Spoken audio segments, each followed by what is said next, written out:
Welcome to CBSEasy. Hey everyone, and welcome. If you're cramming for your board exams, you are in exactly the right place. Today, we're going to tackle one of the most important chapters out there, nationalism in India. So let's just dive right in with the biggest question of all. I mean, that is a huge question, right? Just think about it for a second. India in the early 20th century, it was this incredible patchwork of different regions, different cultures, different languages, different classes. So what on earth could bring them all together under one banner? Well, the answer, in action, it looked a whole lot like this. A giant sea of people, all moving as one. You see, this feeling of belonging, this idea of India, it didn't just pop up overnight. Nope, it was forged in the fire of struggle. But what were they all struggling against? And that's the key right there. The anti-colonial movement became the glue. The one thing that almost everyone could agree on was the shared experience of being ruled and oppressed by the British. That provided a common bond that tied all these different groups together. And right at this moment, a new leader arrives on the scene with a totally new way to fight back. So in 1915, Mahatma Gandhi returns to India from South Africa, and he brings with him this powerful, brand new idea for mass agitation. He called it Satyagraha. And let me tell you, this was a complete game changer. Now, you have to understand, Satyagraha isn't about being passive. It's not just sitting around and doing nothing. It is an incredibly active form of protest.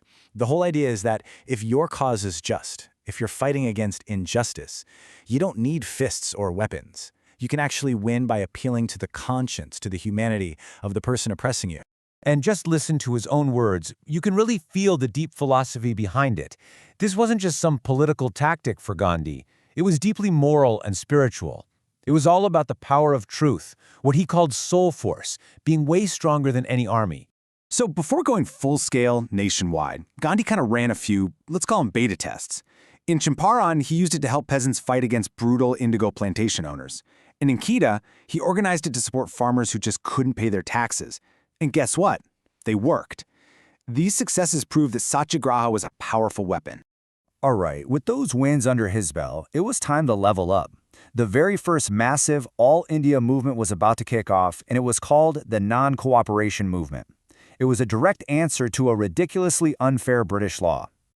Just imagine this, a law that lets the government lock you up for 2 whole years, with no trial, no questions asked, just because they think you're a political threat. That's what the Relat Act did.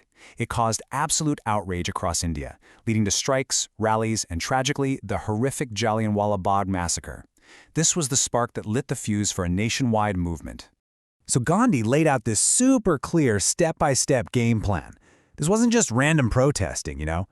The whole strategy was to systematically pull back any and all cooperation to bring the entire British administration to a grinding halt. From giving up fancy titles to boycotting foreign cloth, every single action was designed to weaken the colonial state, but without any violence. Okay, listen up, because this part right here, it's absolutely crucial for your exams. Everybody heard the call for Swaraj, or self-rule, but that word meant very different things to different people. For peasants, Swaraj meant getting rid of oppressive landlords. For plantation workers, it meant the freedom to just leave the plantation and go home. For the business class, it meant an end to rules that hurt their profits. You see, they were all part of the same movement, but for very different reasons. But then things went wrong. At a place called Chauri Chaura, a protest erupted into violence, and people were killed. For Gandhi, that was a deal breaker. The principle of nonviolence was absolute, it was non-negotiable. He felt the people weren't ready for this kind of mass struggle yet, so he called the whole thing off. But hey, the fight was far from over. After a few years of quiet, the stage was set for the next big level up. This was the civil disobedience movement. And this time, it was going to be even more direct, even more defiant. And wow, what a way to start! The movement kicked off with one of the most famous protests in all of history, the Salt March. Gandhi decided to challenge the British government's total control over salt production and the salt tax, a tax that hit literally every single Indian, rich or poor. It was a brilliant move. 240. That's the number of miles that Gandhi and his 78 most trusted followers walked. It took them 24 days, walking from his ashram at Sabarmati all the way to the coast at Dandi. They walked about 10 miles a day, and huge crowds joined them along the way. Finally, on April 6th, he reached the sea, bent down, picked up a handful of salty mud, and broke the British law. So what's the big difference between these two movements? This is another key exam question, by the way. Non-cooperation was about refusing to play along. But civil disobedience took it a step further. It was about actively and openly breaking unfair laws. I love this analogy. Non-cooperation is like unfollowing someone online. You're just refusing to engage. But civil disobedience? That's like logging into their account to post the truth for everyone to see. It's way more direct, way more challenging. Okay, let's hit pause for a second and do a quick checkpoint. This timeline really helps put it all in order. You've got the Rowlatt Act sparking the non-cooperation movement.